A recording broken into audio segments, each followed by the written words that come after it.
Bismillahirrahmanirrahim. Assalamualaikum warahmatullahi wabarakatuh. Kita berjumpa kembali dalam video pembelajaran matematika untuk kelas 7 semester 1. Pada video kali ini, Ustazah akan menjelaskan tentang pecahan, utamanya tentang membandingkan dan mengurutkan pecahan. Bilangan pecahan adalah untuk menyatakan bagian dari keseluruhan. Jika A dan B adalah bilangan bulat, dengan B tidak sama dengan 0, maka bilangan pecahan A per B mempresentasikan A bagian dari B bagian ekuivalen. Bagian ekuivalen yang dimaksud adalah bagian yang sama sesuai dengan objek keseluruhannya. Misal panjang, tinggi, luas, berat, volume, dan lain-lain. Pada bilangan pecahan A per B, A disebut pembilang, sedangkan B disebut penyebut. Ini contoh yang menunjukkan pecahan. Gambar yang pertama, ini pecahan satu bagian utuh dibagi menjadi 4 bagian yang sama, itu ekuivalen ya.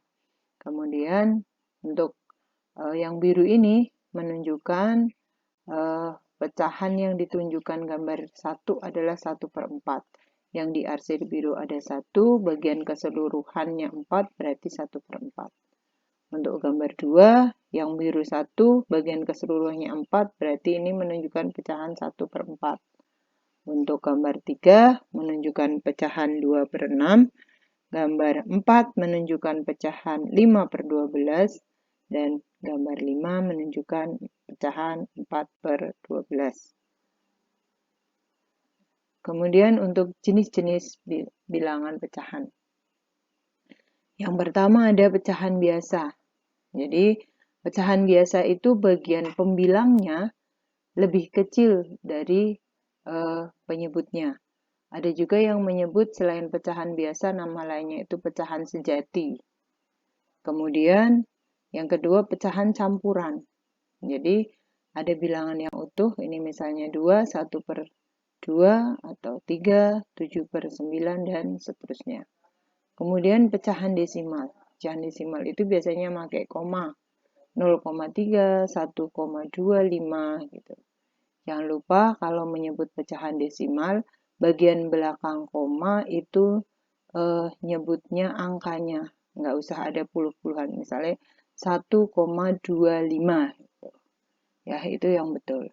Kemudian untuk persen. Persen ini, persen artinya per 100. Penulisannya begini, 10%, 65%, dan seterusnya. Ada juga nanti yang namanya per mil. Per mil itu per 1000. Kemudian pecahan senilai. Bilangan pecahan 2/4, 3/6 dapat dinyatakan dalam pecahan lain yang relatif senilai, yaitu setengah. Pecahan-pecahan yang relatif senilai disebut pecahan ekuivalen. Perhatikan ilustrasi berikut, bagian yang berwarna kuning jika dinyatakan dalam bentuk pecahan adalah sebagai berikut. Ini bagian berwarna kuning ini setengah, nah, sama, misalnya kotak ini luasnya sama, dibagi 4, nah ini 2/4, ini dibaginya 6, bagian yang kuning 3/6. Jadi ini adalah pecahan senilai. Setengah, 2/4, 3/6, dan masih banyak lagi. Ya. Kemudian mengubah bentuk pecahan. Jadi kita akan mengubah bentuk pecahan dari pecahan yang satu ke pecahan yang lain. Nah, untuk pecahan 3/5, kita mau ubah menjadi pecahan desimal. Jadi pecahan biasa ke pecahan desimal. 3/5. Nah, ini kalau begini, jadi bilangan 3/5. Nah, kalau penyebutnya bisa dijadikan per 10, jadi penyebutnya bisa dijadikan 10, bisa dijadikan 100, bisa dijadikan 1000, maka lakukan. Kayak misalnya 5, itu kan bisa dijadikan penyebutnya bisa dijadikan 10. Nah, maka jadikanlah. Kalau jadikan 100 bisa ya. Itu. Kemudian 5 jadi 10 itu kali berapa? Kali 2. Maka pembilangnya juga kali 2. 3 kali 2, 6. Nah, sehingga ini pecahan desimalnya 0,6. Kemudian yang kedua. Nih. Nah, ini 3 tidak bisa dijadikan 10, 100, 1000, dan seterusnya. Maka ini terpaksa kita mengubahnya dengan pembagian biasa atau pembagian porogabit. 2 dibagi 3. Nah, 2 bagi 3 tidak bisa, pinjam 0, nggak punya 0, kasih 0, 20 bagi 3 itu 6, 6 kali 3, 18, nah, 20, terus 6, 18, 2, dan seterusnya. Jadi ini nanti hasilnya nggak selesai-selesai. 6, 6, 6, 6. Nah, boleh dibulatkan. 0,667. Kemudian 0,8. Yang ini mau dirubah dari pecahan biasa, dari pecahan desimal ke pecahan biasa. Nah, ini 0,8. Berarti ini 8 per, ini di belakang koma 1 angka, per 10. Nah, kalau sudah begini, kita sederhanakan. Ini belum sederhana, menjadi pecahan senilai yang paling sederhana. 8 sama 10, kemarin kita sudah caranya menyederhanakan pecahan dengan FPB. Jadi 8 sama 10, FPB-nya berapa? Oh, FPB-nya 2. Berarti sama-sama dibagi 2. 8 bagi 2, 4. 10 bagi 2, 5. Ini pecahan yang paling sederhana. Kemudian ini 0,25. Jadi ini 25, 25 kalau yang ini berarti belakang koma ada 2 angka, berarti ini per 100. Nah, disederhanakan FPB 25 dan 100. 25, pembilang dibagi 25, penyebut juga dibagi 25. 25 bagi 25, 1. 100 bagi 25, 4. Nah, maka inilah pecahan biasa. Kemudian mengubah pecahan biasa ke bentuk persen atau sebaliknya, ke persen ke bentuk biasa. Nah, kalau persen itu kan tadi per 100.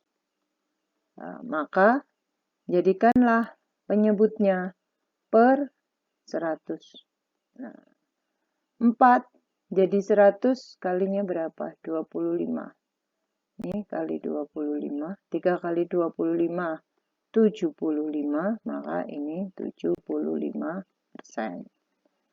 Kalau 1/8, ada tidak 1/8? Nah, 1/8 itu jadikan sama per 100. Kali berapa? Kali 12,5. Nah, 12,5. Jadi ini 1 kali 12,5, 12,5. Nah, maka ini hasilnya 12,5%. Sekarang mengubah pecahan persen, bentuk persen ke pecahan biasa. Jadi ini 30% berarti 30 per 100. Seperti tadi, sederhanakan dengan FPB. FPB-nya 10. 10. Nah, 30 bagi 10, 3. 100 bagi 10, 10. Ini pecahan biasa.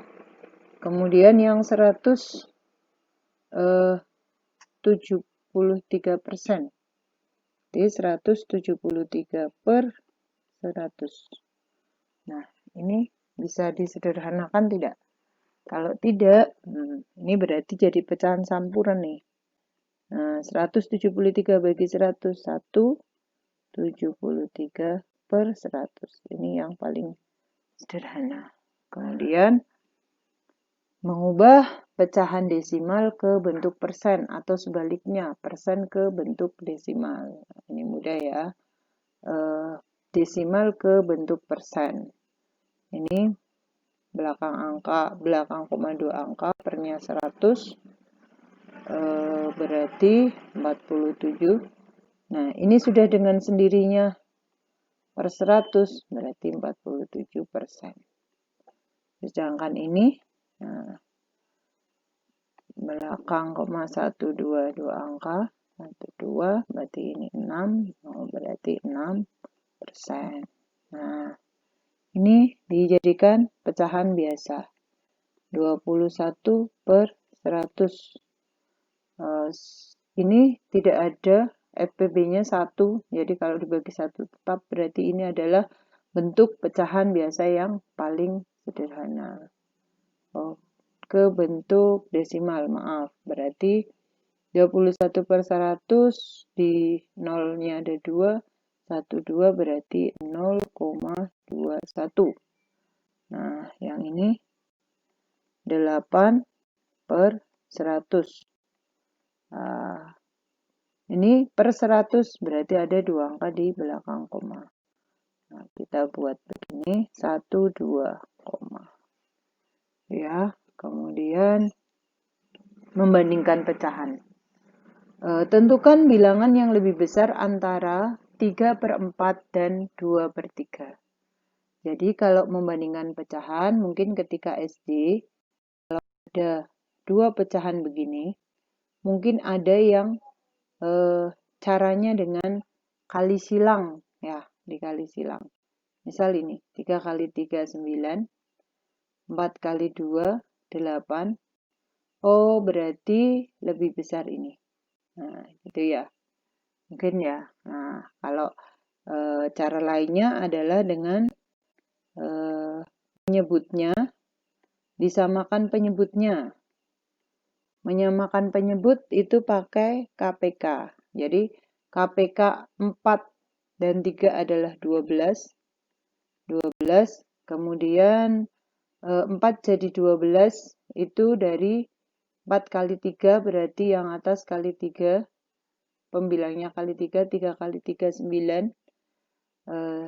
3 jadi 12 itu kali 4 berarti pembilangnya juga dikali 4, 2 kali 4 itu 8, oh ternyata lebih besar ini. Itu ya, boleh pakai cara yang kiri maupun yang kanan. Kemudian ketika membandingkan pecahan seperti ini. Tentukan bilangan yang lebih besar antara 2013 per 2014 dan 2015 per 2016. Nah, ini gimana caranya? Lah, ini yang terlalu besar. Kalau dikali silang juga susah, kalau dicari KPK apalagi. Nah, ini ada cara yang mudah, kita analogikan. Jadi dianalogikan dengan membuat pola. Anak-anak bisa dilihat, ini 13, 14, 15, 16. Misal, kita mau membandingkan 1 per 2 dengan 3 per 4. Seperti tadi, kali silang 1 kali 4 itu 4, atau kita pakai ini 4 ya. 2 kali 3 6. Maka yang lebih besar adalah yang ini. Ini ya. Antara 4 dan 6. Kemudian kita coba lagi 3 per 4. Kemudian ini 5 per 6. Ini 6 kali 3 18. Kemudian 4 kali 5 20. Ternyata lebih besar yang ini. Kemudian kita coba lagi. 5 per 6 dengan 7 per 8. Kalikan 40. 6 kali 7, 42. Oh, ternyata lebih besar yang ini. Dengan melihat pola ini, dengan melihat pola di atas,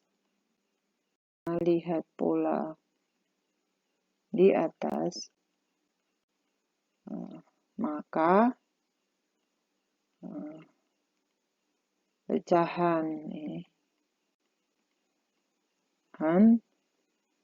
2015 per 2016 yang lebih besar ya. Jadi itu pakainya. Kemudian menentukan letak pecahan. Jadi tentukan bilangan yang terletak antara 1/2 dan 2/3. Caranya bagaimana? Caranya kita coba samakan penyebutnya dengan KPK. Misal 1/2. 1/2 dan 2/3. Samakan penyebut menjadi, ini penyebutnya 6, ini juga 6. Nah, 2 jadi 6 kali 3 berarti pembilangnya kali 3. 3 jadi 6 kali 4 berarti 3 kali 2 berarti atasnya pembilangnya juga kali 2. 2 kali 2, 4. Nah, di antara 3 dan 4 ada angka berapa? Ternyata masih tidak ada selanya. Jadi dibesarkan. Dibesarkan lagi kali 2. Ini 12 berarti kali 2 6. Ini penyebutnya 12 kali 2 8. Oh, berarti ini masih udah ada selanya antara 6 dan 8 ada 7/12. Jadi pecahan antara yang terletak antara 1/2 dan 2/3, 7/12. Kemudian yang ini. Di antara bilangan berikut yang berada di antara 0,06 dan 0,07. Ya, tentu saja 0,065. Ya, habis itu 0,07. Untuk mengurutkan bilangan pecahan. Jika pecahannya semuanya bilangan pecahan biasa, maka kembali lagi kita samakan penyebutnya dengan menggunakan KPK. Jadi kalau misalnya nih ada 24, 6, 3, 8, KPK-nya berapa? 24. Nah, 24, 24. Ini tetap 7, 6 jadi 24 kali 4, berarti 3 kali 4, 12. 3 jadi 24 kali 8, berarti ini atasnya juga 8. 8 kali 3, 24, 3 kali. Dari yang terkecil, yang kecil mana? Dilihat pembilangnya, kalau sudah sama penyebutnya, berarti ini bagian nomor 1, ini nomor 2, 3, dan ini nomor 4. Berarti urutannya dari 7/4, kemudian 1/3, kemudian 9 jadi ini 3/8, kemudian yang terakhir 3/6. 3/8. Bagaimana kalau pecahannya tidak sama jenisnya? Nah, kita samakan jenisnya. Mau dijadikan apa nih? Kalau misalnya seperti ini. 4/5, 55%, 45%, 0,5 gitu. Nah, kalau Ustazah ini lebih mudah dijadikan pecahan desimal. Nah, ini mau jadikan pecahan desimal, jadi dijadikan per 10. 5 kali 2 berarti pembilang kali 2, 8. Nah, ini ada 0,8. Nah, kalau 55, nah ini. 55, ini yang namanya per mil. Lambangnya seperti ini. Per mil itu artinya per 1000. Jadi 55 per 1000. Nah, ini 1, 2, 3. Belakang koma ada 3 angka. 1, 2. Maka ada tambahan 1 lagi. 0,055. Kemudian 45%. Sama 45% per 100. Di belakang koma ada 2 angka, 1, 2, maka 0,45 ya. 0,45. Kemudian 0,5 ini sudah tentu saja 0,5. 0,5. Cara membandingkan pecahan desimal itu bandingkan 1/1 dari kiri. Ini sudah 0 semua, maka sama. Kemudian dari sini, ini 8, 0, 4, 5. Kita mau mengurutkan dari yang kecil. 8045, berarti yang paling kecil ini 1, kemudian ini 845, berarti ini 2, ini 3, dan ini 4. Berarti urutan dari yang terkecil itu dari 55 per mil, kemudian 45%, kemudian 0,5, selanjutnya 4/5. Begitu video pembelajaran tentang pecahan. Kita ketemu lagi dengan video pembelajaran berikutnya nanti ya, tentang penjumlahan, pengurangan, dan perkalian pembagian pecahan. Semoga bermanfaat. Wassalamualaikum warahmatullahi wabarakatuh.